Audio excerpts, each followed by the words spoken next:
FM. The night comes alive. বিশ্বাস করা না করাটা আপনার ব্যাপার।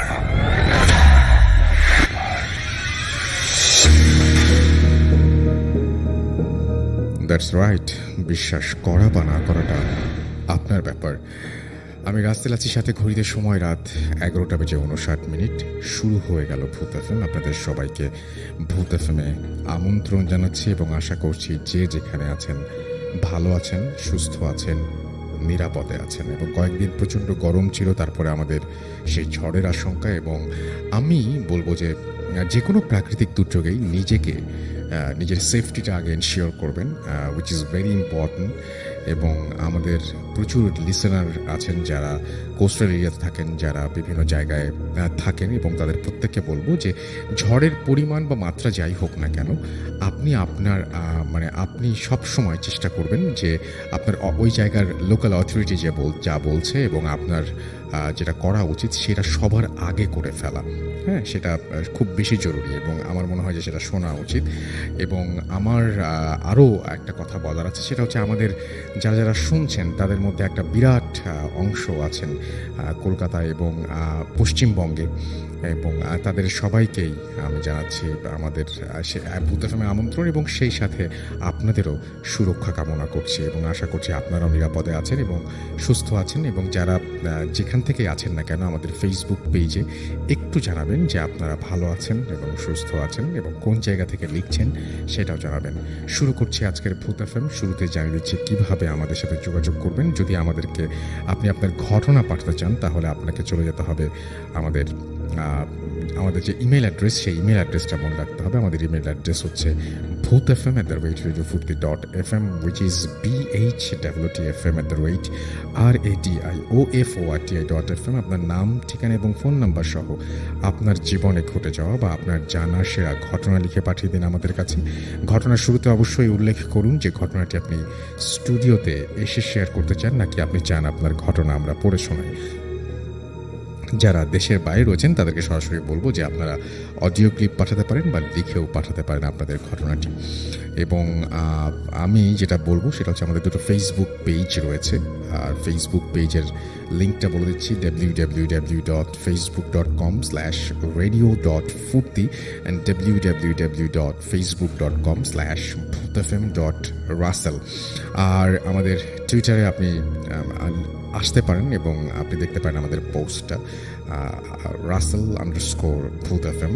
আপনারা জানেন সবাই, সেখানে এসেও ভিজিট করতে পারেন। তো যাই হোক, আমি যেটা করব এখন, তো ঘটনা যাব। আমার নামের স্পেলিং হচ্ছে RUSSELL, আর আমি এখন ঘটনায় যাব। এবং এখন পর্যন্ত পরিবেশ সুন্দর এবং বৃষ্টিও হয়ে গেছে, ঠান্ডা ঠান্ডা একটা ব্যাপার। এবং আমাদের স্টুডিওর যে জানালার কাজ সেটা অনেকটাই ঝাপসা নিচের দিকটা। তো যাই হোক, আশা করছি সবাই আজকের ভূত এফএম অনেক এনজয় করবেন। এবং আজকের ভূত এফএম শুরু করতে চাই একটা আমরা ইমেল দিয়ে, যে ইমেলটি আপনাদেরই পাঠানো ইমেল, এবং সেটা আমি যিনি পাঠিয়েছেন তার মতো করেই পড়ে শোনাতে চাই। চলুন শুনে আসি।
আমি এরশাদ উত্তরা থেকে।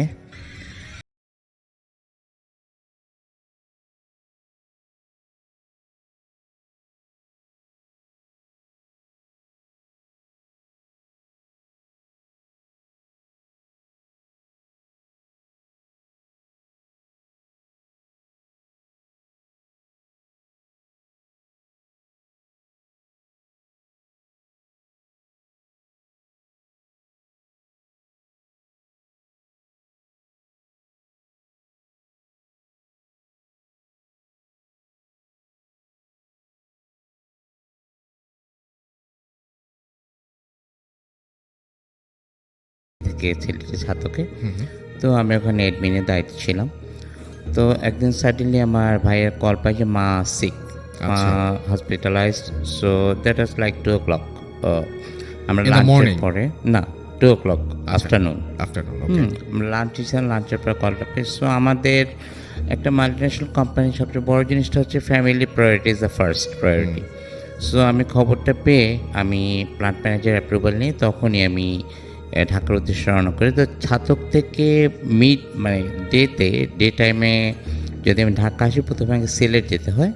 সিলেট থেকে দেন বাস অথবা বাই এয়ার আমি ঢাকা আসি। তো ওদিনকে আমি প্ল্যান থেকে বেরোতে লাইক 2:30 আমি বের হয়ে সিলেটে গিয়ে 4টা সাড়ে 4টা একটা বাস পেয়ে যাই। তো সিলেট থেকে সাধারণত it takes like 5 hours maximum, কিন্তু ওদিনকে হবিগঞ্জ একটা ট্রাক অ্যাক্সিডেন্ট হতে আমার ঢাকা পৌঁছতে রাত 12টা বেজে যায়। আচ্ছা। তখন আমি স্কার্টনে থাকতাম।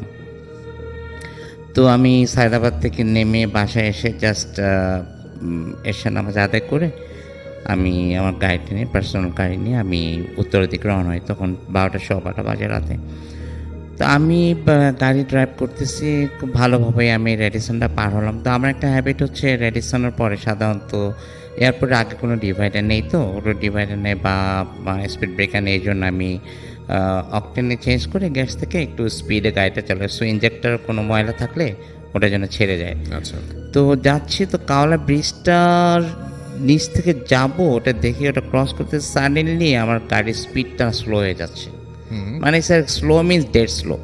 আমি সাথে সাথে অনেক কিছু চিন্তা করলাম, the way I maintain my car it's not possible at all আর অকটেনে দেয়া। তো আমি মানে দেখতেছিলাম যে কী হচ্ছে। আমি এক্সেলারেটর আরও বেশি করে চেপে দিচ্ছি না, কিছু হচ্ছে না। আমার আরেকটা হ্যাবিট হচ্ছে আমি সাইড মিরারে মানে গাড়ি চালাই, সাইড মিরার দেখে। কখন রিয়েলি আমি রিয়ার ভিউ মিরারে তাকাই। আচ্ছা। তো সাডেনলি আমার চোখটা চলে গেছে রিয়ার ভিউ মিরারে। তখন দেখলাম যে মানে যা দেখলাম এটা আমি চিন্তাও করি না কখনো।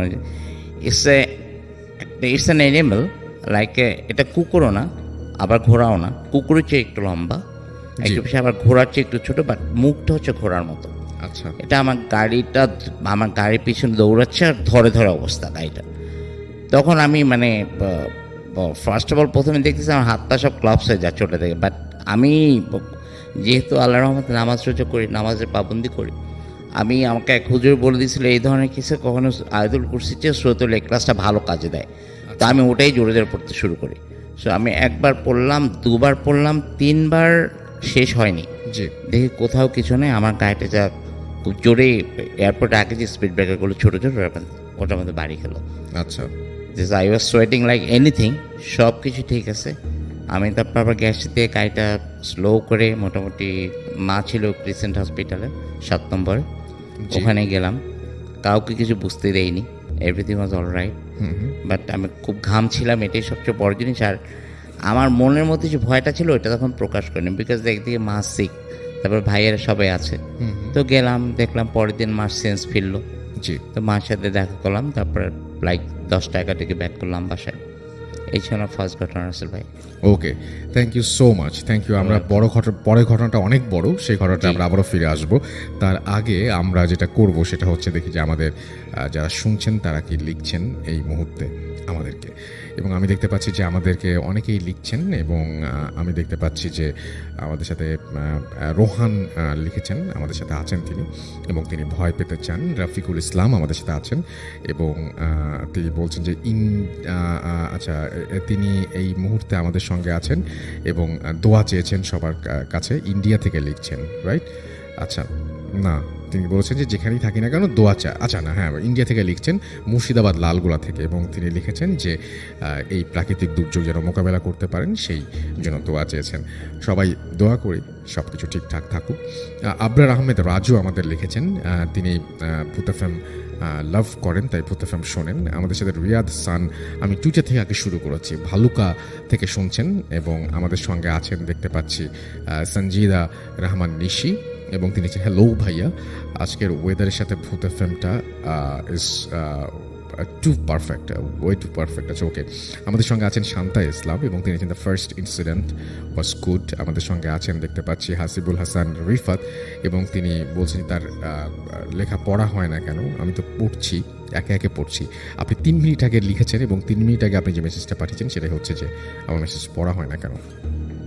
আমাদের সঙ্গে আছেন আরিফুর রহমান এবং ইমেলটা বেশ ভালো লেগেছে সেটা তিনি বলেছেন। আবরার আহমেদ রাজু আমাদের সঙ্গে আছেন এবং তিনি বলছেন যে কেউ বিশ্বাস করুক বা না করুক আমি ভূত এফএমের সাথেই আছি। আমাদের সাথে আছেন সাইফুল ইসলাম SR, এবং তিনি আমাদের সঙ্গে এই মুহূর্তে শুনছেন আমাদেরকে। আবরার আহমেদ রাজু আমাদের সঙ্গে আছেন। আমাদের সঙ্গে আছেন দেখতে পাচ্ছি মোহাম্মদ রাফিউর রহমান রাহাত, ফার্স্ট ইমেলটা ভালো ছিল। প্রিন্স নূর আমাদের সঙ্গে আছেন। আমাদের সঙ্গে আছেন মইনুর সাগর, এছাড়াও আছেন জিসান উল হাবিব তনয় আমাদের সঙ্গে আছেন দেখতে পাচ্ছি, এছাড়াও সাগর আমাদের সঙ্গে আছেন, MH সোহাগ আমাদের সঙ্গে আছেন, তাওহিদ আফ্রিদি, তামিমুল ইসলাম আমাদের সঙ্গে আছেন, রাকিব হাসান আমাদের সঙ্গে আছেন, প্রিন্স RK আমাদের সঙ্গে আছেন, আমাদের সঙ্গে আছেন মেহেদি হাসান শাকিল, এছাড়াও শাহিন খান জেমস আমাদের সঙ্গে আছেন, MD রাজন আমাদের সঙ্গে আছেন, নাজমুল হাসান আমাদের সঙ্গে আছেন, আমাদের সঙ্গে আছেন রাজীব হাসান মিঠুন, জায়েদ মাহমুদ আমাদের সঙ্গে বরিশাল থেকে আছেন, এছাড়াও সাকিবুল ইসলাম শিমুল আমাদের সঙ্গে আছেন, আরও অনেকেই আমাদের সঙ্গে আছেন। আমি দেখি যে ভিডিও ফুর্তি যে ফেসবুক পেজটা সেখানে কে কে আছেন। রানা শেখ আমাদের সঙ্গে আছেন, আমাদের সঙ্গে আছেন আরও অনেকেই এই মুহূর্তে, এবং যেমন আমি দেখতে পাচ্ছি, আচ্ছা এই পেজটা থেকে আমি এই পেজটা একটু লিঙ্কটা বলে দিই, www.facebook.com/radio.furti, এবং সেইখানে আমরা এই মুহূর্তে আছি। ইয়ামিন এলান আমাদের সঙ্গে আছেন, আমাদের সঙ্গে আছেন দেখতে পাচ্ছি রাতুল মালিক, এছাড়াও MD শরীফ মাহমুদ আমাদের সঙ্গে আছেন, আল শাহরিয়ার আমাদের সঙ্গে আছেন, জাহেদ আলী আমাদের সঙ্গে আছেন, সাব্বির হোসাইন আমাদের সঙ্গে আছেন, শিরোনামহীন বাবু আমাদের সঙ্গে আছেন আমাদের, এবং তিনি বলছেন please welcome me, welcome to ভূত এফএম, এবং আশা করছি পুরোটা সময় আপনি এনজয় করবেন। MD নাইমুর রহমান আমাদের সঙ্গে আছেন এবং তিনি বলছেন আই লাভ ভূত এফএম ফ্রম খুলনা। আমাদের সঙ্গে আছেন বিজয় আচার্যি, এবং তিনি বলছেন যে যিনি চট্টগ্রাম থেকে আমাদের সঙ্গে আছেন। MNA রাসেল আমাদের সঙ্গে আছেন, আমাদের সঙ্গে আছেন ইব্রাহিম ইসলাম লিটন, তিনি ভূত এফএম বলছেন লাভ ইউ ভূত এফএম। জনাথন আমাদের সঙ্গে আছেন, আমাদের সঙ্গে আছেন দেখতে পাচ্ছি I am listening from Qatar, I love ভূত এফএম লিখেছেন। আমাদের সঙ্গে আছেন দেখতে পাচ্ছি আরি জি তিয়ান উজ্জ্বল হালদার, এবং তিনিও আমাদের সঙ্গে আছেন এবং তিনি বলছেন অনেকদিন পর শুনছি ভূত এফএম নিয়ে, তিনি অনেক এক্সাইটেড। রানা শেখ আমাদের সঙ্গে আছেন, আফসার ইমরান আমাদের সঙ্গে আছেন, রিশাদ আহমেদ মনির আমাদের সঙ্গে আছেন, আমাদের সঙ্গে আছেন দেখতে পাচ্ছি সাদিয়া নওরিন, এছাড়াও তানহা তাবাসুম রিয়া আমাদের সঙ্গে আছেন, সাবিলা অরিন আমাদের সঙ্গে আছেন, বরিশাল থেকে আছেন রাজভীর সহ আরও অনেকে। আমাদের যে ভূত এফএমের পেজটা রয়েছে www.facebook.com/bhutfm.russell, সেখানে দেখতে পাচ্ছি MD মারুফ হাসান অভি আমাদের সঙ্গে আছেন, রফিকুল ইসলাম রূপক আমাদের সঙ্গে আছেন, অ্যালেক্স ইফতেখার হোসেন শিমুল আমাদের সঙ্গে আছেন, আমাদের সঙ্গে আছেন MD আবুলাইজ ইসলাম আকাশ, আমাদের সঙ্গে আছেন তিতাস, AH তাসনিম আমাদের সঙ্গে আছেন, আমাদের সঙ্গে আছেন দেখতে পাচ্ছি আহমেদ রাহিম, MD নাইম শেখ আমাদের সঙ্গে আছেন, এবং শিরোয়েল কলোনি রাজশাহী থেকে তিনি শুনছেন, আবদুল্লাহ খান আমাদের সঙ্গে আছেন, সাতক্ষীরা থেকে শুনছেন, ইমন খান হৃদয় আমাদের সঙ্গে আছেন, আরাফ মাহমুদ জাফর আমাদের সঙ্গে আছেন, MH রোমান আমাদের সঙ্গে আছেন, জীবন কুমার আমাদের সঙ্গে আছেন, সামিন আহমেদ আমাদের সঙ্গে আছেন, AR আমাদের সঙ্গে আছেন, AR বাদশাহ, এছাড়াও হাসান আলী আমাদের সঙ্গে আছেন, সচিব তালুকদার আমাদের সঙ্গে আছেন, আমানুর মাসুদ অপূর্ব আমাদের সঙ্গে আছেন, তৌফিক ইলাহি তনয় আমাদের সঙ্গে আছেন যশোর থেকে, এছাড়াও আরাফ মাহমুদ আমাদের সঙ্গে আছেন, আমাদের সঙ্গে আছেন ইউনুস আলী সোহাগ সহ আরও অনেকে। থ্যাংক ইউ সো মাচ আমাদের সঙ্গে থাকার জন্য। আমরা চলে যাব আমাদের দ্বিতীয় অতিথির কাছে। আপনার নামটা প্লিজ একটু বলবেন, আপনি কোথা থেকে এসেছেন সেটা বলবেন, তারপরে আপনার ঘটনায় যাব, এবং আপনি আপনার প্রথম ঘটনাটা প্লিজ একটু শুরু করবেন। আসসালামু আলাইকুম রাসেল ভাই। ওয়ালাইকুম সালাম। আমি মাহমুদ হাসান মুন্না, আমি এসেছি বরিশাল থেকে। জি বলুন আপনার ঘটনা। তো রাসেল ভাই প্রথমেই বলতে চাই, আমি আজকে প্রথম যে ঘটনাটা বলবো সেটা আমার দাদার কাছ থেকে শোনা। আমার দাদা গত ডিসেম্বর মাসের 23 তারিখে মারা গেছে। সবাই আমার দাদার জন্য দোয়া করবেন। জি তো আমার দাদারা ছিলেন 2 ভাই। তো দাদারাদের যে পুরানো বাড়ি সেটা ছিল আমাদের যে বর্তমান যে এলাকা চন্দ্রমোহন, তার পাশে একটা গ্রামে চরদারিয়াল নাম। জি তো ওইখান থেকে দাদারা চন্দ্রমোহন আইসা একটা বাড়ি করে। তো দাদারা 2 ভাই বাড়ি করার পরে ওই বাড়িতে থাকতো, নতুন বাড়িতে থাকতো দাদারা 2 ভাই। আর আমার যে বড় দাদি ছিলেন উনি আর ওনার আম্মা। তো থাকার পরে তো বাসার যত কাজ টাজ, পুরুষ বলতে আমার দাদাই ছিলেন, কৃষিকাজ করতেন দাদা তখন তো সারাদিনের কাজ শেষে আমাদের ওইখানে আবার রাসেল ভাই গ্রাম অঞ্চলে জি যে আজকে থেকে মানে 60 দশকে, জি 1960 দশকের দিকে তো ঘটনাটা ছিল এমন। জি আমাদের পাশের গ্রামে একটা লাঠি খেলার আয়োজন করা হয়েছিল যে বাংলা বাজার নামে একটা জায়গায়। তো ওইখানে দাদা চিন্তা করলেন যে সারাদিনের কাজ শেষে লাঠি খেলা দেখতে যাবে। তো দাদা যখন মানে সারাদিনের কাজ শেষ করার পরে লাঠি খেলা দেখতে যাবে, তো আগে গ্রাম অঞ্চলে তেমন রাস্তাঘাট অবস্থা ভালো ছিল না। তো মানুষের চলাচলের মাধ্যম হিসাবে নৌকা ব্যবহার করতো, বিশেষ করে যারা কৃষিকাজ করতো তাদের তো বাসায় নিজেদের একটা করে নৌকা থাকতো এমন।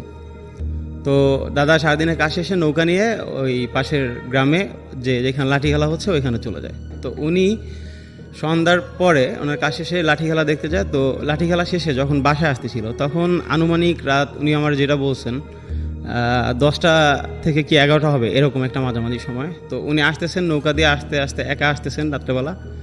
তো গ্রাম অঞ্চলে 10টা 11টাই অনেক রাত্র। তো উনি যখন খালের একটা পাড় দিয়ে আসতেছিলেন, তো খালটা ছিল বিলের সাথে মানে অ্যাডজাস্ট করা। তো ওই সময়টা ছিল বর্ষাকাল, পানিতে পুরা ভরা ছিল। তো উনি খালের পাড় দিয়ে যখন আসতেছিলেন, কিছু দূর যাওয়ার পরে উনি দূরে একটা আলো দেখতে পায়।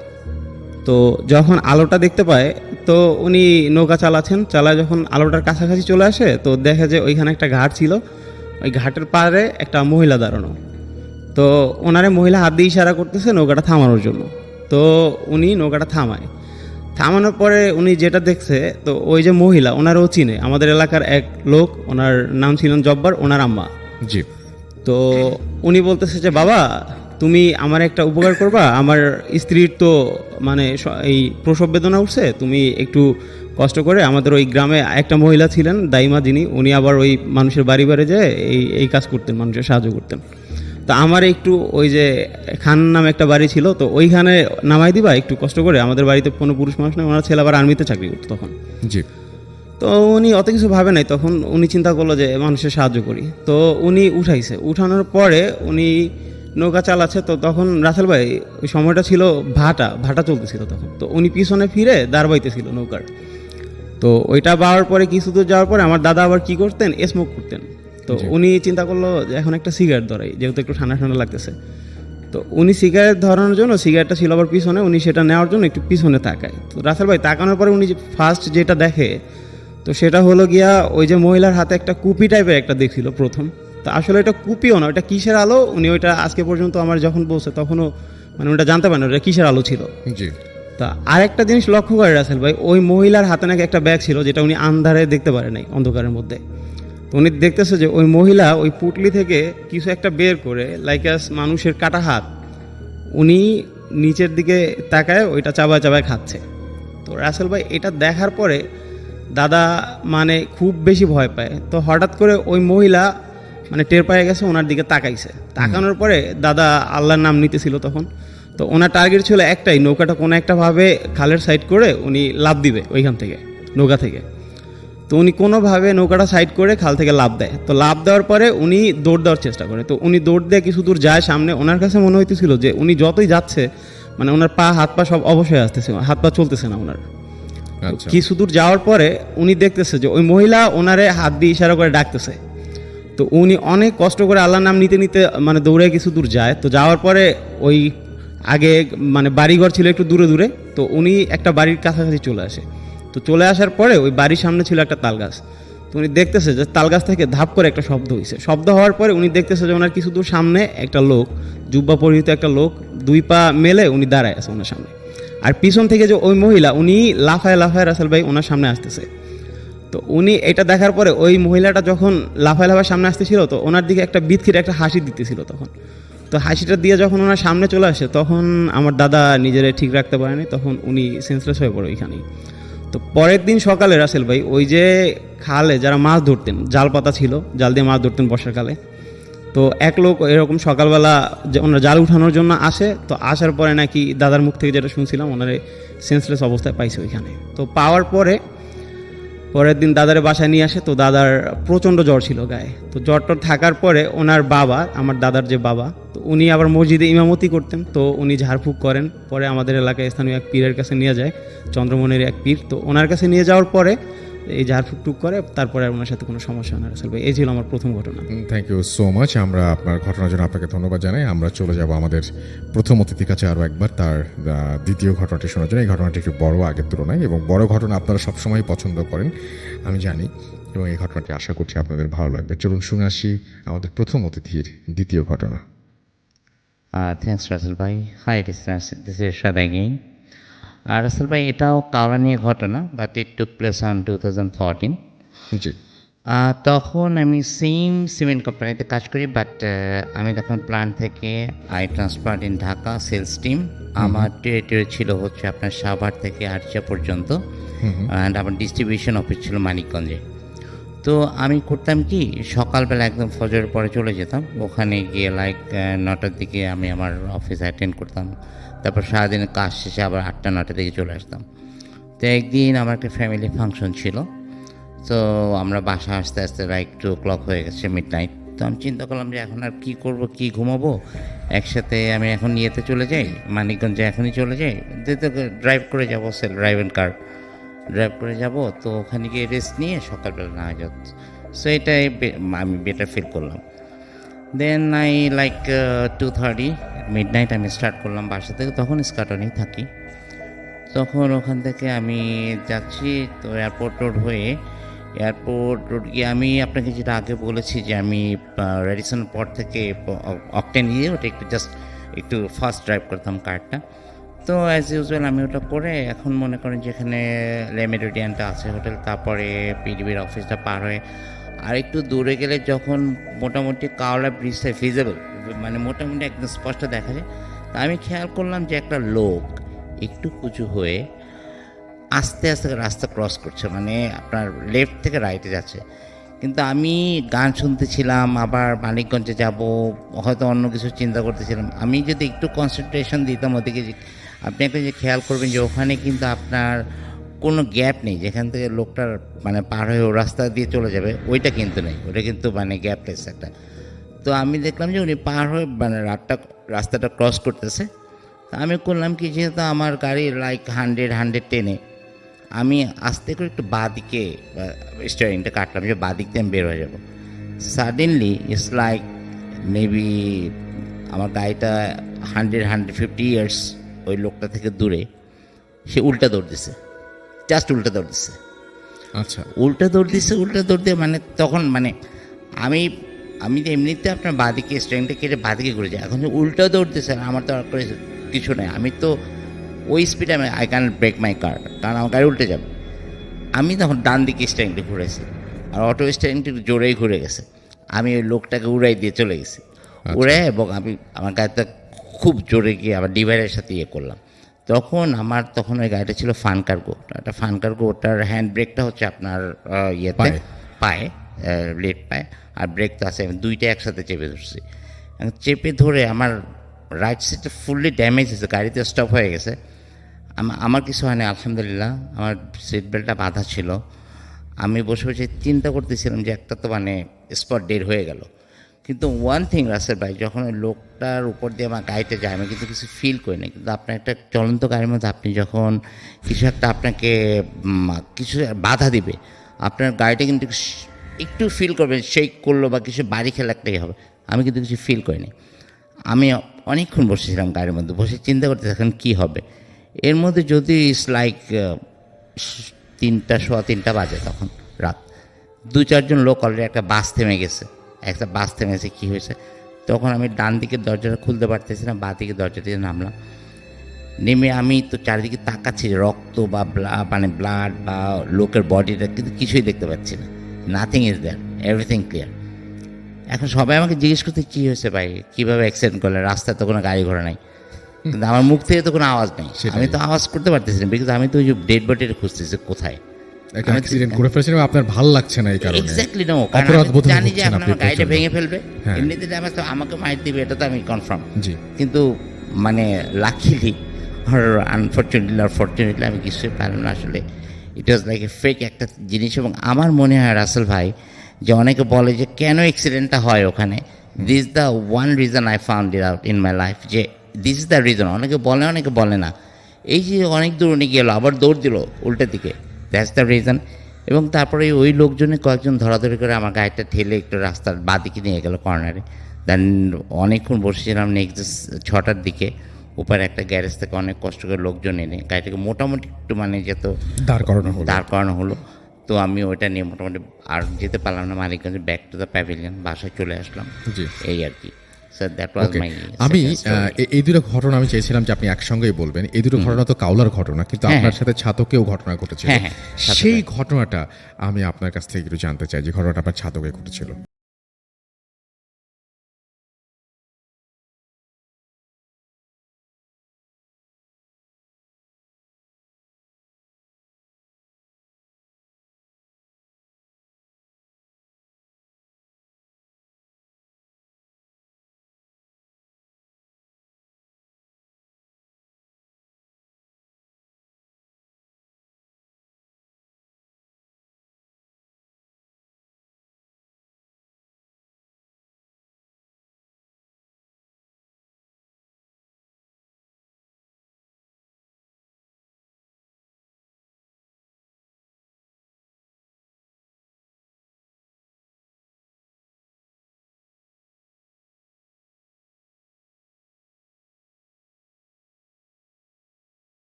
আই ক্যান সে ইউ যে এটা এরকম দেখতে ওরকম দেখতে।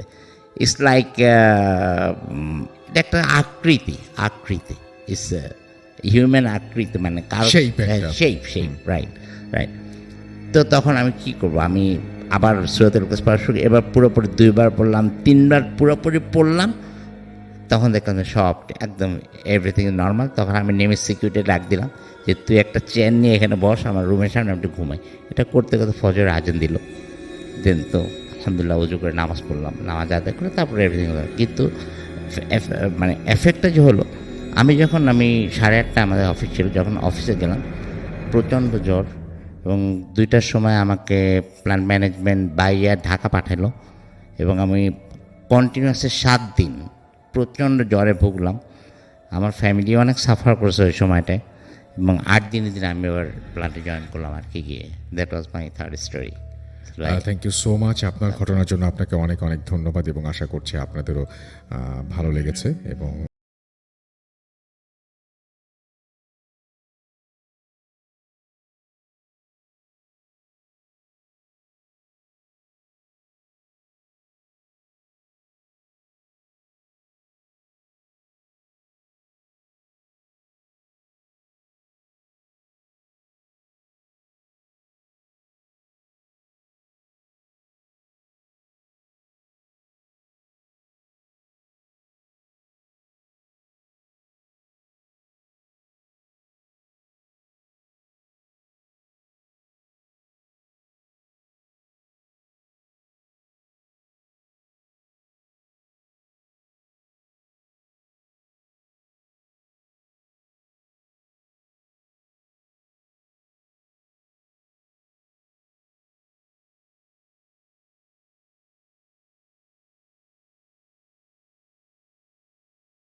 Tune to Radio Furti FM and do Furti. Boot FM. The night comes alive. বিশ্বাস করা না করাটা আপনার ব্যাপার।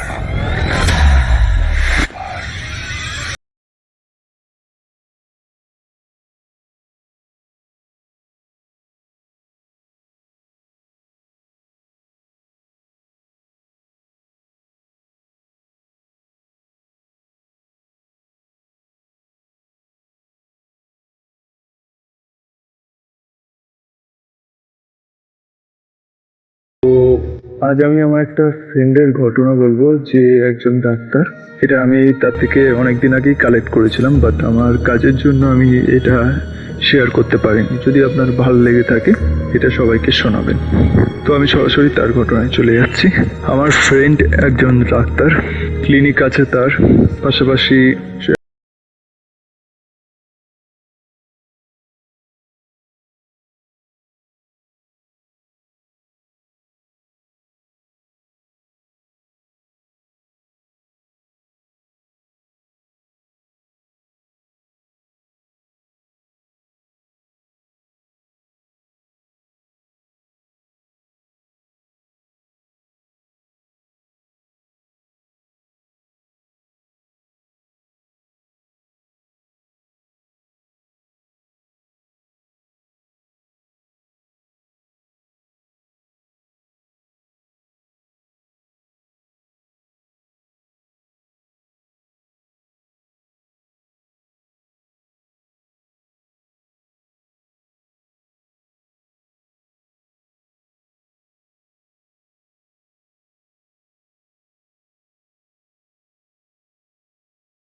সামনে দিয়ে দেখতে পাচ্ছে ডাক্তারখানা বন্ধ আছে, এমনি দোকানও বন্ধ।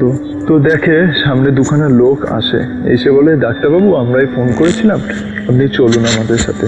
দিয়ে লোক দুটো ওদের মানে ও বন্ধুকে ভ্যানে করে নিয়ে যায়, রিক্সা ভ্যান যেটা হয় সেই ভ্যানে করে নিয়ে যায়। তো নর্মালি ভ্যানে বসেই যায়। তো জিজ্ঞেস করছে বাবার কি হয়েছে, বলছে বুঝতে পারছি না, আপনি গেলে বুঝবেন। নর্মালি পেশেন্টের কাছে যায়, সে পেশেন্টের কাছে গিয়ে পেশেন্টকে দেখে, সেরকম কোনো সিরিয়াস কন্ডিশন না যদিও, কিন্তু তবুও দুখানা ইনজেকশন টিটানাস দেয় পেশেন্টকে, দিয়ে একটা প্রেসক্রিপশন লিখে দেয়। প্রেসক্রিপশন লিখে বলে এই ওষুধটা এখনই লাগবে দিতে, আপনি কোথাও ডাক্তারখানা থেকে আনুন। দিয়ে বলে যে ও আপনাদের এখানে ডাক্তারখানা তো বন্ধ, এক কাজ করুন আমি ফোন করে দিচ্ছি, আমার চেম্বার থেকে নিয়ে আসুন কাউকে পাঠিয়ে। তার মধ্যে একজন মানে ওই দুটো ভদ্রলোকের মধ্যে সে বলে এই ওষুধগুলো লাগবে, ঠিক আছে দিন। পুরোপুরি ও হতবাক হয়ে যায়। সেই লোকটা কাগজটা নিয়ে খালি বাইরে বেরালো, দিয়ে ঢুকলো সবকটা ওষুধ হাতে নিয়ে। তো একটু অবাক হয়ে জিজ্ঞেস করতে যাবে, দিয়ে ভাবলো যে থাক আগে মেডিসিনটা দিয়ে দিই। ভালো কথা, মেডিসিন দিয়ে ও ব্যাক করে, বলে ঠিক আছে এবার আমি বেরিয়ে যাবো, আমার দেরি হয়ে যাচ্ছে, এই মেডিসিনগুলো দিয়ে দেবেন, আর যদি কোনো রকম প্রবলেম হয় কাল সকালে উঠে হাসপাতালে বা ডাক্তারকে দেখিয়ে নেবেন। তো নর্মালি ওরা ফিস দিয়ে দেয় বন্ধুকে, ফিস দিয়ে বলে ওনার বাবা বলেন যে ডাক্তারবাবুকে ছেড়ে আসো ভ্যানে করে। তো ডাক্তার বলে যে না, বন্ধুটা আমার বলে যে থাক আমায় ছাড়তে হবে না, আমি এখান দিয়ে নর্মালি কিছু পেয়ে যাবো। তো ভালো মতো জানতো যে ও কিছুই পাবে না, কিন্তু ও মানে ভরসা করে উঠতে পারছিল না ওই দুই ভাইকে, এমনকি ওর বাবাকেও। তো নর্মালি বেরিয়ে যাওয়ার পর দেখে দূর দিয়ে একটা লোক আসছে ভ্যানে করে। নর্মালি ও ভ্যানটা দাঁড় করায়। ভ্যানটা দাঁড় করানোর পর সেই লোক বলে, আগে কি হয়েছে বলুন। বলছে আমাকে একটু স্টেশন অবধি ছেড়ে দেবেন। তো সেই লোকটা একটুখানি মাথা চুলকে বলছে, ঠিক আছে বসুন স্যার, কিন্তু আমার ভ্যানে তো একটা ডেড বডি আছে, আপনারাও ভয় পাবেন না তো, অসুবিধা নেই তো। ও নর্মালি বলে যে না, ডেড বডি আছে তো কি হয়েছে। বলছে ও, তখন ভ্যানওয়ালাটা বলে, ও আপনি তো ডাক্তার স্যার, আমি ভুলেই গেছিলাম। ও আরো অবাক হয়ে যায়। ও ভ্যানওয়ালাকে জিজ্ঞেস করে যে তুমি কি করে জানলে আমি ডাক্তার, বিকজ ওর গলায় কোনো স্টেথোস্কোপ এইসবও ছিল না। তো ভ্যানওয়ালা হেসে ভ্যান চালাতে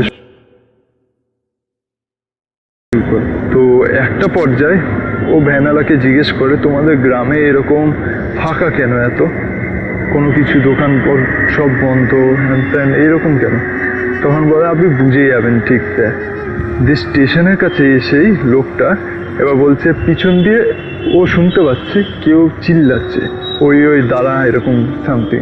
তো ভ্যানওয়ালাকে বলছে, এই দাঁড়া দাঁড়াও, কেউ কারা আসছে মনে হচ্ছে। তখন ভ্যানওয়ালা বলে, ও কিছু না।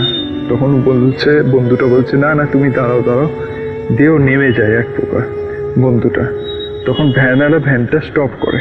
ও যখন পেছন ঘুরে দেখে ভ্যানওয়ালা নেই, কিন্তু ও এসে গেছে স্টেশনের সামনে। এমন সময় 2-4টে লোক আসে, এসে বন্ধুটাকে ধরে বলে, আপনার তো সাহস কম না, আপনি এরকম আমার বাবার লাশটাকে এইভাবে করে ভ্যানে নিয়ে চলে আসছেন চুরি করে, আপনি কে, আপনাকে পুলিশে দেবো হ্যান ত্যান। ও পুরোপুরি আকাশ থেকে পড়ে। ও তখন ডাইরেক্ট নিজের বিবরণ দেয় যে আমি অমুক, কিন্তু বিবরণ দেওয়ার সময় ও পুরোপুরি প্রায় বলতে গেলে সেন্সলেস হয়ে পড়ে, এরকম অবস্থা। ও যে লোকগুলো সামনে ছিল তার মধ্যে 2জন লোককে দেখে, যে পেশেন্ট দুখানার যে বাড়ির ছেলে 2জন ওকে পিক করতে এসেছিল, তাদের 2জনকে দিয়ে বলে, আমি তো আপনার বাড়িতে গিয়ে আপনার বাবাকে দেখে এলাম, আপনি আবার আমাকে চোর বলছেন। ওই লোক দুটো, মানে যারা এসেছিল 4জনের মধ্যে ওই 2টো লোক ওর দিকে তাকিয়ে থাকে, বলে আমার বাবাকে দেখে গেলেন, এটা কার লাশ? যখন লাশটার মানে ইয়েটা তোলে, পর্দাটা কাপড়টা তোলে, তখন দেখছে ও যেই পেশেন্টকে দেখেছিল তার লাশ ওটা। সঙ্গে সঙ্গে ওইখানে অজ্ঞান হয়ে পড়ে। এটাও অনেকে মানতে চায় না যে ডাক্তার যারা ভূতে বিশ্বাস করে না বা প্যারানর্মাল অ্যাক্টিভিটিস তাদের সাথে হতে পারে না। ও আমাকে নিজে বলেছে যে ও নিজেও বিশ্বাস করতো না এইসবে, বাট এরকম একটা অ্যাক্টিভিটিস হওয়াতে সত্যি সেন্সলেস হয়ে পড়ার পর স্টেশনে, ওইখানে স্টেশন মাস্টার যে আছে তার রুমেই ওকে নিয়ে যাওয়া হয়। সব লোক ওকে গোল হয়ে ঘিরে ধরেছিল। ও যখন মানে সেন্সলেস অবস্থা থেকে ওঠে, যখন ওর চোখে মুখে জল ছেটানো হয়, তারপরে ও নিজের পরিচয় দেয় যে অমুক ডাক্তার একজন ওইখানে। তো স্টেশন মাস্টার ওকে চিনতে পেরেছে, তো যেহেতু ওর বাবা থ্রুতে সামথিং এরকম কিছু একটা ব্যাপার, তো স্টেশন মাস্টারকে পুরোপুরি ঘটনাটা বলে। তখন সবাই অবাক হয়ে যায় যে কিভাবে এটা পসিবল। এমনকি ওদের যে লোকগুলো ছিল তাদের বাড়ির পুরো মানে বাড়িটা কোন জায়গায়, কি বৃত্তান্ত, সব কিছু এভরিথিং বলে দেয়। তো এরকম একটা ঘটনা ঘটেছিল। ঘটার পর ও ঠিক করে যে দুটো পেশেন্ট হলেও হয়তো কাউকে সাথে নেবে, কিংবা উইদাউট এনি ইনফরমেশনে ওইভাবে যাবে না। তো এই ঘটনাটাও আমার কাছে শেয়ার করেছিল। আমি জানি না এটা কার কার ভয় লেগেছে, বাট আমার মনে হলো আমি তাই পাঠালাম। যদি ভালো লাগে রাসেল ভাই তাহলে শোনাবেন।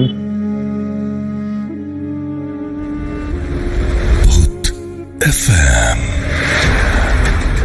The night comes alive. বিশ্বাস করা না করাটা আপনার ব্যাপার।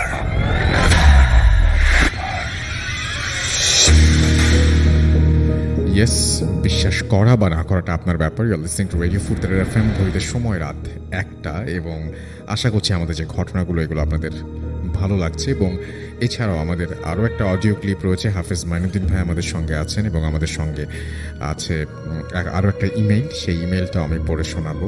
এবং আমাদের সঙ্গে আরও বেশ কিছু গেস্টরা রয়েছেন যারা তাদের ঘটনা শেয়ার করবেন খুব ছোট্ট করে। আমরা আমাদের ওনার ঘটনাটা আগে শুনে ফেলি। প্রথম যে অতিথি তার এক ঘটনা খুব ছোট্ট করে শুনে ফেলবো, এবং তারপরে আমরা আসবো হাফেজ মাইনুদ্দিন ভাইয়ের কাছে। এবং হাফেজ মাইনুদ্দিন ভাইয়ের কাছে আসার আগে আপনাদের যদি কোনো কোয়েশ্চেন থাকে, সেই কোয়েশ্চেনগুলো আমাদের করতে পারেন, আমরা তার কাছ থেকে সেটা জিজ্ঞেস করে নিতে পারি। চলে যাচ্ছি আমাদের দ্বিতীয় অতিথির কাছে। আপনার ঘটনাটা খুব ছোট্ট করে প্লিজ বলবেন। থ্যাংক ইউ রাসেল ভাই। তো আমার দ্বিতীয় ঘটনাটা হচ্ছে ভাইয়া, আমরা যখন 4th সেমিস্টারে পড়তাম টেক্সটাইলে, তো আমার একটা ফ্রেন্ড আমার ডিপার্টমেন্টই, তো ওর একটা বোন, ওর বোনের বিয়েতে আমার ইনভাইট করছে। তো আমাদের তখন এক্সাম শেষ, সেমিস্টার ফাইনাল শেষ।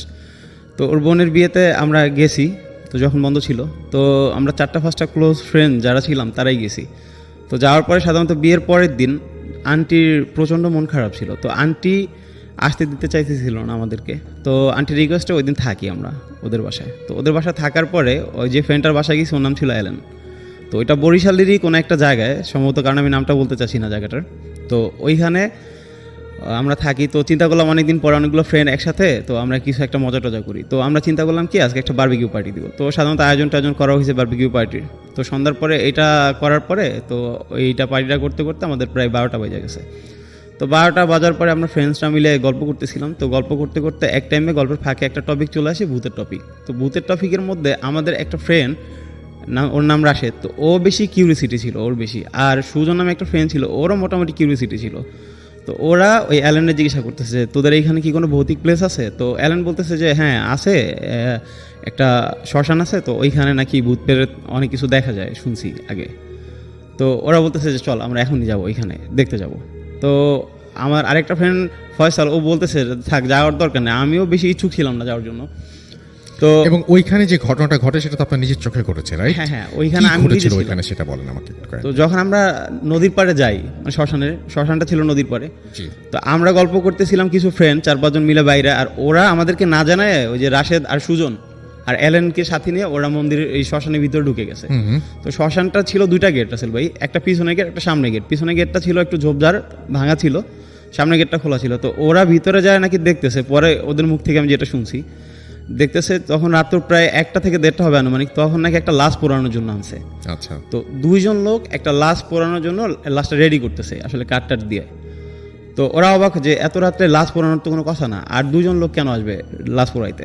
তো ওরা দেখতেছে, তো হঠাৎ করে যখন ওরা এটা খেয়াল করলো যে লাশের গায়ে যখন আগুন ধরায় দেওয়া হয়, যে কাঠে আগুন ধরায় দেওয়ার পরে দেখতেছে ওরা হঠাৎ করে ওই লোক 2 জন নাই। তো ওরা তো বেশ অবাক, ওরা ভাবলো হয়তো আশেপাশে থাকতে পারে অন্য কোথাও। জি। তো ওরা আসলে দেখতে চাচ্ছে যে আসলে কিভাবে লাশটা পড়ে। তো ওইটা দেখার পরে ওরা দেখতেছি কি রাসেল ভাই, ওরা সবচাইতে বেশি অবাক হয় যখন লাশের গায়ে আগুন ধরায় দেওয়া হয়, ওরা নাকি ওই লাশটা নাকি আস্তে আস্তে উঠে এরকম বসে পড়ছে। তো বসে পড়ার পরে ওরা তো মানে ওদের বেশ ভয় পাইতেছে। তো ওই লাশটা নাকি জিব্বাটা বের করে এরকম হা করে আছে। তো অ্যালেন যে ও তো স্থানীয় ছিল, ও বুঝে ফেলছে, ও নাকি ওই পরে ওর মুখ থেকে শুনছিলাম ও নাকি চিনছে জিনিসটা। তো ওইটা ছিল এরকম যে ওই যে লাশটা ছিল উনি নাকি ওদের এলাকায় 2 মাস আগে ওনার বউয়ের সাথে ঝগড়া হওয়ার পরে উনি নাকি গলায় ফাঁস দিয়ে মারা গেছিল। তো ও সবচাইতে বেশি ও বুঝার পরে ওই যে সুজন আর রাশেদরা বলতে দোস্ত এইখানে 1 মিনিট না চল এইখান থেকে। তো আল্লাহর নাম নিতে ছিল ওরা। তো মানে এমন অবস্থা হইতেছিল ওরা সামনে গেট দিয়ে না বের হয়ে ওরা নাকি পিছনে গেটে দৌড় দিছিল। তো একজন দৌড় দিছে, এমন অবস্থায় আমরা আবার বাইরে মানে দেখলাম যে 10-15 মিনিট ধরে ওদেরকে খুঁজে পাচ্ছি না। তো ওদেরকে আমরা খোঁজ করতে শুরু করলাম। তো আমি ওদেরকে ফোন দিতেছি, ওরা ফোন পিক করতেছে না। তো আমরা বেশ চিন্তিত হয়ে গেলাম। পরে আমরা মন্দিরের ভিতরে যাই আস্তে আস্তে ওদেরকে খুঁজতে যাই, দেখি যে মানে আমাদের ফোনে টর্চ ছিল, তো টর্চ জ্বালায় রাত্রেবেলা অন্ধকারের মধ্যে ওদেরকে খুঁজতে যায় দেখি যে একজন মন্দিরের কোনায় বসে, ওই যে অ্যালেন ও কাঁপতেছে মন্দিরের কোনায় বসে, আর যে সুজন ছিল ও আরেকটু সামনে ওই গেটের পিছনে ঝোপের মধ্যে ও সেন্সলেস অবস্থায় পড়া। তো ওই অ্যালেনকে ধাক্কা দিয়ে বলতেছি কি হয়েছে? তো ও কোনো কথা বলতে পারতেছে না, চুপচাপ। পরে আমরা বুঝতে পারি যে হয়তো বড় খারাপ কিছু দেখছে। পরে ওদেরকে ওইখান থেকে নিয়ে আসি মন্দির থেকে। তো আমরা বাসায় নিয়ে আসি, ওর আর যে সুজন ওরও পানি টানি দিয়ে সেন্স ফিরানোর পরে ওর বাসায় নিয়ে আসি। তো আয়শা আর আন্টির কাছে কিছু বলি না, চুপচাপ শুয়ে থাকি। তো পরের দিন রাসেল ভাই ওই যে অ্যালেন আর সুজন ওদের প্রচণ্ড জ্বর আসে গায়ে। তো গায়ে জ্বর আসার পরে তো আমাদের সময় হয়েছে, আমরা বাড়িতে চলে আসি। সুজনকে ওই জ্বর অবস্থায় নিয়ে আসি, আরেকটা ফ্রেন্ডকে পাঠিয়ে দিই ওর বাড়িতে পৌঁছানোর জন্য। তো ওই সুজনের প্রচণ্ড জ্বর আসে। পরে ওর নাকি সুজনের এমন অবস্থা হয়েছিল যে ও খাবার দাবার প্রায় বন্ধ হয়ে গেছিল, ও খাইতে টাইতে পারতো না, আস্তে আস্তে শুকায় যেত এমন অবস্থা। তো পরে ওরে কোনো একটা কবিরাজের কাছে যায় ওর আম্মা নাকি। তো যাওয়ার পরে ওরে জিজ্ঞাসা করে, কবিরাজ নাকি পুরো ঘটনার ডিটেলসটা বলে ওর আম্মারে। আচ্ছা। এরকম একটা কাহিনী হতো বা ওর লাইফে ঘটছিল। তো এরপরে সুজন হ্যাঁ স্বীকার করে ওর আম্মার কাছে সব কিছু। তো ওরে কিছু মানে একটা গোসলের মতো দেয়, ট্রিটমেন্ট করে, যে 7 ঘাটের পানি এনে ওর গোসল দেয়।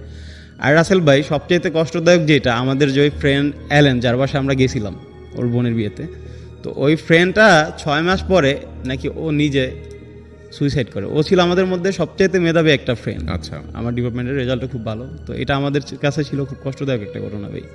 থ্যাংক ইউ সো মাচ, আপনাকে অনেক ধন্যবাদ। এবং আমি চলে যাব এখন হাফেজ মাইনুদ্দিন ভাইয়ের কাছে, এবং আশা করছি যে আপনারা সবাই আমাদের সঙ্গে পুরোটা সময় আছেন। এবং মাইনুদ্দিন ভাইয়ের একটা ঘটনা আমরা শুনে আসবো এই মুহূর্তে। মাইনুদ্দিন ভাই বলেন যে কোন ঘটনাটি আপনি বলবেন এখন, এবং সেটি কী নিয়ে? জি, আরেকবার বলতে হবে কাইন্ডলি। জি, আসসালামু আলাইকুম। ওয়ালাইকুম সালাম। ঘটনা আমি বলবো, স্বপ্নের মাধ্যমে যে মানুষের দেখা করে সেই বিষয়টা নিয়ে আমাকে একটা লোক এই কথাটা বলছে। গত সপ্তাহে আমাদের প্রোগ্রামটা এটা ছিল, তারপর আমার সাথে এই লোকটা শেয়ার করে এরকম। উনি মধ্যবয়সী একটি লোক, উনি সাংসারিক কিছু অশান্তির কারণে তো তার পরিকল্পনা ছিল সে আত্মহত্যা করবে। তার প্রেশান অশান্তি, জি, তো তার পরিকল্পনা ছিল যে আমি আত্মহত্যা করব, আত্মহত্যা করলে আমি সব কষ্ট থেকে মানে ভালো থাকবো। তার এটাই চিন্তা ভাবনা ছিল যে আমি আর দুনিয়াতে থাকবো না, আমি চলে যাব। তো এই পরিকল্পনা অনেক দিন ধরে তার নাকি ছিল। তাই সে একদিন গাজীপুরও ঘুরে আসছে যে কিভাবে সে আত্মহত্যা করতে পারে। তো আত্মহত্যা যেদিন করবে এর 2 দিন আগে সে খুব ভালোভাবে নামাজ পড়ে এবং সবার সাথে ভালো ব্যবহার করে, কথাবার্তা ভালো বলে, এবং সে দড়ি কিনে নিয়ে আসে। সে এরকম চিন্তা করলো যে আমি রাত্রিবেলায় যাব দেরি করে, যেন রাত 1টা-2টার দিকে আমি গাছের মধ্যে ঝুলে ফাঁস দিয়ে মরে যাব। আচ্ছা, তো সেই কথার মতো সে এইরকম রাত্রিবেলা সে গাজীপুরে রওনা দেয় ঢাকার থেকে। সে যেখানে গেছে গাজীপুর, উনি আবার ধূমপান করতো। তো সেই বনটার ভিতরে, বাগানটার ভিতরে গিয়ে বসে খুব চিন্তা করতেছে যে করবে কি করবে না সে, এবং খুব টেনশনে ধূমপান করতেই ছিল। ওই সময় মুহূর্তে একটি পাগল তার কাছে আসে, একেবারে খুব পাগল। ওনার কাছ থেকে সে সিগারেটটা হাতে নিয়ে সেই পাগলটা টান দিয়ে শুরু করে, মানে ধূমপান করে। ওনার হাতে যে দড়িটা ছিল সে পাগলটা দেখে, এবং সে পাগলটা তার কাছ থেকে দড়িটা কেড়ে নিয়ে সে গাছের মধ্যে ঝুলিয়ে সে পাগল নিজেই আত্মহত্যা করে। আচ্ছা, এই আত্মহত্যা করার সময় তার চেহারাটা বিভৎস হয়ে যায়। এবং সেই ব্যক্তি আমাকে বলল যে যখন ওই পাগলটা আমার চোখের সামনে এই কাজটা করলো, আমি এমনভাবে ভয় পেলাম যে ওকে বাঁচাবো না কি করব সেটা আমি জানিনি, আমি ছুটে পালালাম। আচ্ছা, এমন ছুটে পালালাম, সেই থেকে এখনো ঘুমের মধ্যে বললো যে রাত্রে ঘুমাবো বা দিনেই ঘুমাই, সেই পাগলটা আমাকে ডাকতে থাকে যে আসো আমার কাছে এবং তুমি ফাঁসি দাও। সে এখনো বলল যে আমি যে দিনের বেলাও ঘুমাতে সময় ওই পাগলটাকে দেখতে পাই, রাত্রেবেলা ঘুমাইলেও আমি সেই পাগলটাকে দেখতে পাই। আমাকে ঘুমের মধ্যে শুধু বলে আসো আমার কাছে, তুমি এসে ফাঁসি দাও। আচ্ছা, তো এই পর্যন্ত তারিখগুলো চলতেছিল। সে ডাক্তারের পরামর্শ নিয়েছিল, তাকে ঘুমের ওষুধ দেওয়া হয়। উনি বললো ঘুমের ওষুধ খাওয়ার পরেও উনি দীর্ঘ সময় এই ফাঁসি এই পাগলটাকেই দেখে। অর্থাৎ সে পাগলটাকে কখনো দেখে নেই, সে পাগলটাকে চেনে না। সেদিন সেই গাজীপুর যাওয়াতে তার কাছে একটু সামান্য বসলো, এবং সেই উনি নিজে আত্মহত্যা করবে, কিন্তু সেখানে সেই পাগলটা যে আত্মহত্যা দেখালো, এখন সেইটাও বললো যে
আপনারই পড়ে শোনাবেন। হ্যাঁ, এটাই আমাদের ভূত এফএম শুনতে শুনতে সবাই সাহসী হয়ে যান, তখন ভয়ঙ্কর ঘটনা অনেকের কাছে মনে হয় যে না, খুব একটা ভয়ঙ্কর হলো না, এটা তো একটা প্রবলেম, বাট আমাদের কাজ সেটাই, ভয় দেখানো এবং ভয়ের মাধ্যমে যে আনন্দ আছে সেই আনন্দই সবার কাছে পৌঁছে দেওয়া, রাইট? সো আমরা এখন যেটা করব সেটা হচ্ছে আরও একটা অডিও ক্লিপে যাব এবং সেই অডিও ক্লিপটি শুনে আসব এবং আশা করছি যে এই অডিও ক্লিপটিও আপনাদের ভালো লাগবে এবং তারপরে আমরা কিছুক্ষণ পরে নতুন অতিথি নিয়ে ফিরে আসছি। সেই পর্যন্ত আমাদের সঙ্গে থাকবেন। স্টে টিউনড রেডিও ফুর্তি রেড এফএম অ্যান্ড ডু ফুর্তি। ভূত FM, the night comes alive. বিশ্বাস করা না করাটা আপনার ব্যাপার।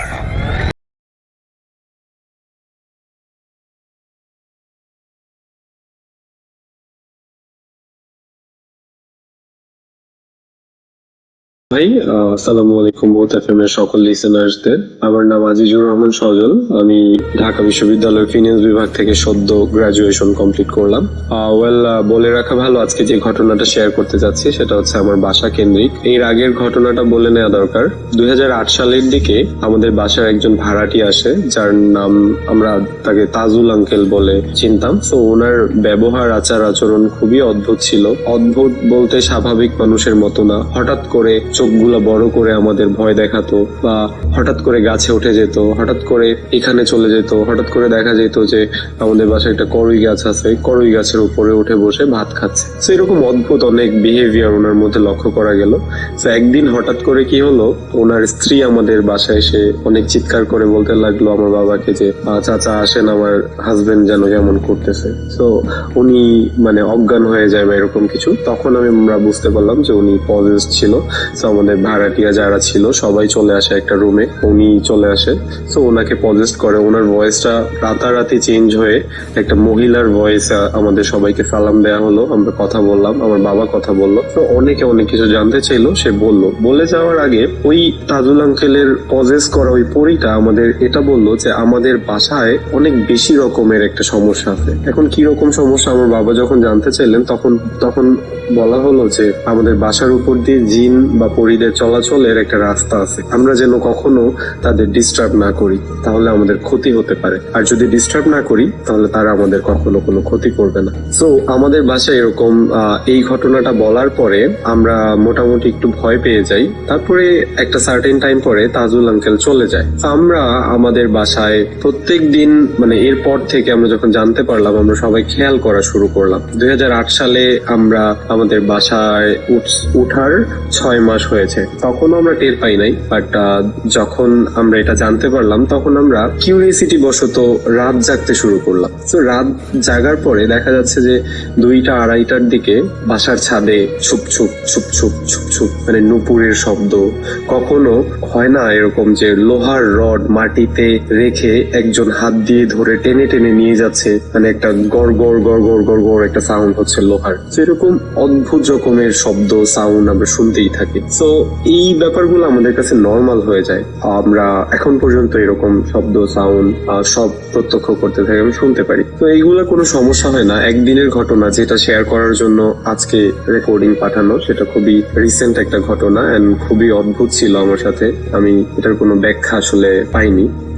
সেটা হচ্ছে আমি একদিন রাতে মুভি দেখে ঘুমালাম। আমার মনে আছে খুব জনপ্রিয় একটি মুভি আমাদের সার্ভারে আসেন, আমি দেখার পরে ঘুমালাম, স্পষ্ট মনে আছে। ঘুমানোর পরে আমি ফিল করতে থাকলাম যে আমার কাঁধে প্রচন্ড ব্যথা হচ্ছে।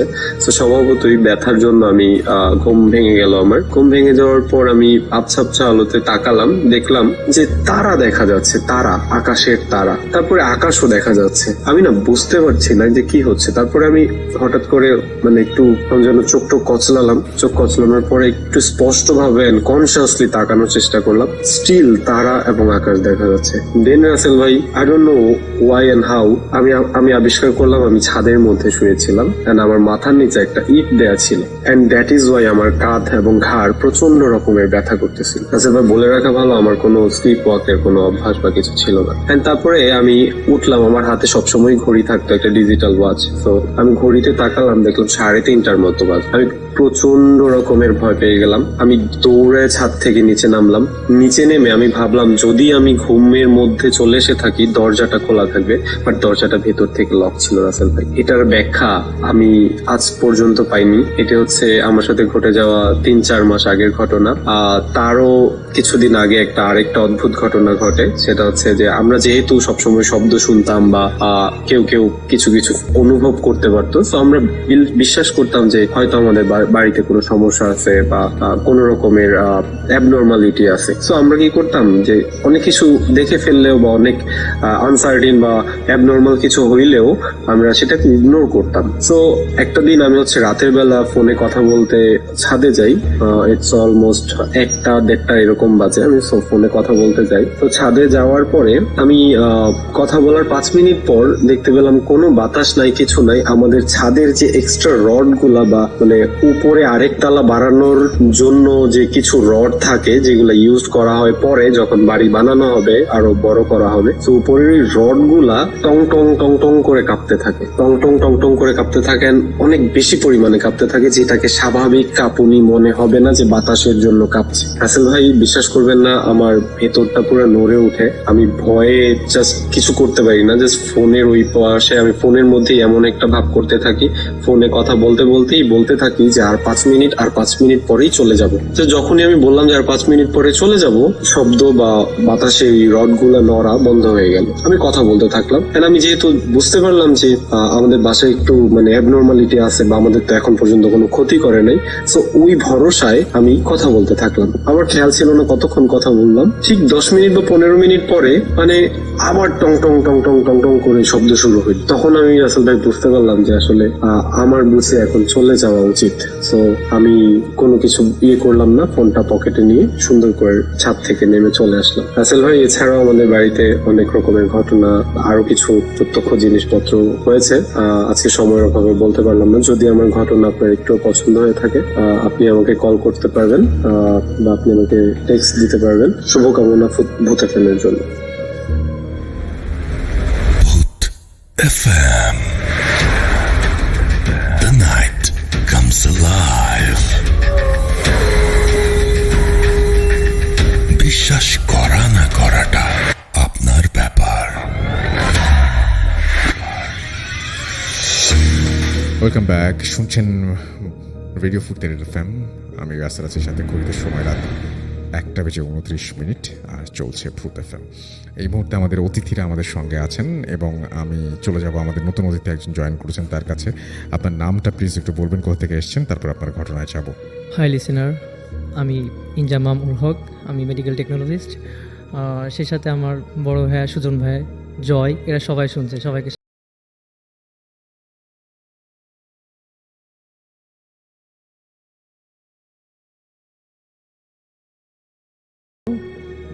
তখন এক্স্যাক্ট আমার বয়সটা মনে নাই, আমার কাছ থেকে ঘটনাটা শোনা। তো আমার চাচা এখন মারা গেছে, অনেক দিন হলো মারা গেছে। তখন আমার চাচা মাঠে গরু চড়াইতে যাইতো। তো একদিন আমার চাচা যথারীতি মানে মাঠে গরু চড়াইতে গেছে। তখন আনুমানিক কটা বাজে চাচা জানে না। সো চাচাকে নাকি নখ দেওয়া হয়েছে যে গরু চড়াইতে যাবি না, এরকম বলে কেউ একটা শব্দ করছে। তো চাচা ঝট করে উঠা চলে গেছে। যখন গেছে তখন দেখে যে আশেপাশে সবই পরিষ্কার, সবই মানে আকাশ টাকাশ সব পরিষ্কার হয়ে গেছে। তখন চাচা গিয়ে দেখে যে সেখানে কেউই নাই, কৃষক যাই বলেন কেউই নাই। তো আমাদের গ্রামের সাথেই রোডের পাশে একটা বট গাছ আছে। ছোটোবেলা থেকেই যেমন দেখছি এখনও তেমন দেখতেছি, অনেক আগের নাকি বট গাছটা। তো চাচা দেখে ওই বট গাছের একটা পা দিয়া আর অন্য মানে বিলের অপর প্রান্তের গ্রামে আরেকটা পা দিয়া একটা অবয়ব, বিকট আকৃতির একটা অবয়ব দাঁড়িয়ে আছে। তো চাচা সেটা দেখে সেখান থেকে দৌড়ে পালিয়ে এসে দেখে যে এখন ফজরে আজান দিচ্ছে। তো চাচা তারপরই অসুস্থ হয়ে যায়। তো বেশ কয়েকদিন অসুস্থ ছিল। এর কিছুদিন পরে আমার চাচা আস্তে আস্তে অসুস্থ হয়ে যায়। তো বেশ কিছুদিন পরে আমার চাচা মারা যায়। তো এখন কি কারণে মারা যায় এক্স্যাক্ট আমরা জানি না, বাট চাচার লিভারটা প্রবলেম হয়ে গেছিলো। এখন কোন রিলেটেড কি সেটা আসলে আমরা কেউ জানতাম না। এই ছিল আমার ঘটনা, রাসেল ভাই। থ্যাংক ইউ সো মাচ আপনার ঘটনার জন্য, আপনাকে ধন্যবাদ। আমরা দেখতে পাচ্ছি যে আমাদের এখানে আরও একটা ইমেইল আছে, সেই ইমেলটা আমি একটু একটু পড়ে শোনাতে চাই আপনাদেরকে, এবং আশা করছি যে এটাও আপনাদের ভালো লাগবে। এবং আমি এরকম প্রচুর ইমেল চাই, আসলে ইমেল পড়তে অনেক ভালো লাগে এবং আপনারাও পছন্দ করেন আমি জানি, এবং যারা লেখেন তারা খুব চমৎকার করে লেখেন। এরকম ইমেল আমি প্রচুর চাই, প্রচুর, যেটা সত্যি ঘটনা হলে সবাই ভালোবাসেন আসলে। যাই হোক, আমাকে লিখছেন রাসেল ভাই নমস্কার নেবেন, আমি আশু যশোর বিমানবন্দর রোড আরবপুর থেকে লিখছি। আজই প্রথম ভূত এফএমে কোনো ঘটনা পাঠালাম, যদি ঘটনাটি আপনাদের ভালো লাগে তাহলে এই ঘটনা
মেরে ফেলবো।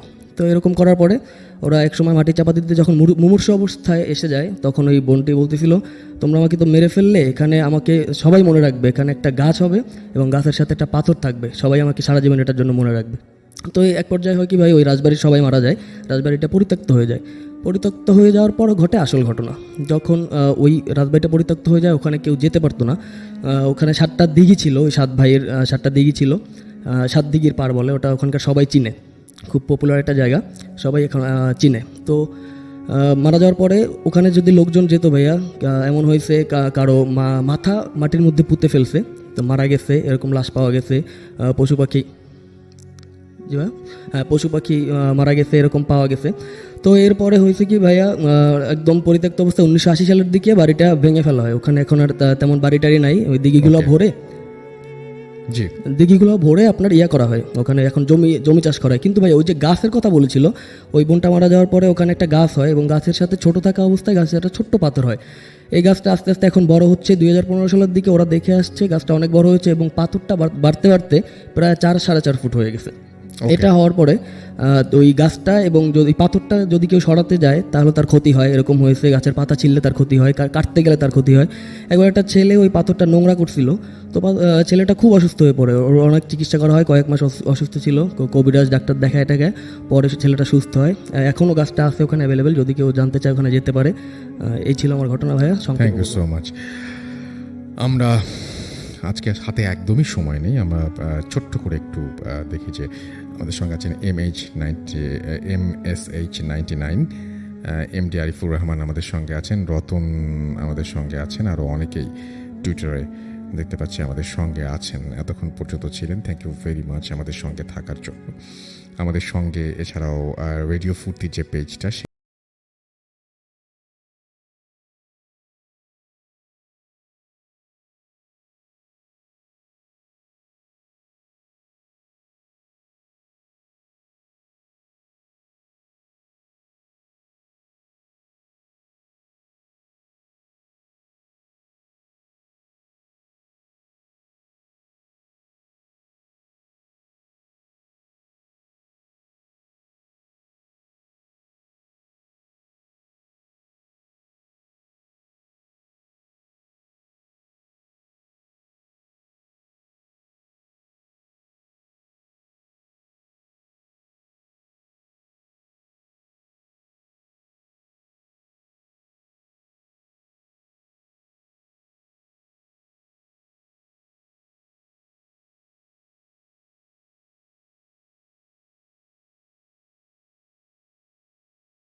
আমাদের সঙ্গে আছেন নাজমুল ইসলাম, আমাদের সঙ্গে আছেন ঝিনাইদহ থেকে সিয়াম রামিস, আমাদের সঙ্গে আছেন মিশকাত, আমাদের সঙ্গে আছেন, আমাদের সঙ্গে আছেন AB হাসান রনি, আমাদের সাথে আছেন পান্থ প্রহিত সরকার, আমাদের সঙ্গে আছেন MD মিশুক, আমাদের সঙ্গে আছেন দেখতে পাচ্ছি রকিবুল ইমতিয়াজ, ইমন খান হৃদয় আমাদের সঙ্গে আছেন, রকিবুল ইমতিয়াজ আমাদের সঙ্গে আছেন, মইনুস সাগর আমাদের সঙ্গে আছেন, জিকো রয় আমাদের সঙ্গে আছেন, সাইম আমাদের সঙ্গে আছেন, আমাদের সঙ্গে আছেন রাকিব হাসান, হাসিবুল হাসান, জুবাইর আহমেদ রোমিও আমাদের সঙ্গে আছেন, আমাদের সঙ্গে আরও অনেকেই আছেন। থ্যাংক ইউ ভেরি মাচ আমাদের সঙ্গে থাকার জন্য, এবং এতক্ষণ পর্যন্ত যারা শুনলেন আমাদেরকে, তাদেরকে অনেক অনেক ধন্যবাদ। কথা হবে আবারও আগামী শুক্রবার, এবং তখন রমজান মাস শুরু হচ্ছে আমাদের এখানে এবং সমস্ত পৃথিবীতেই।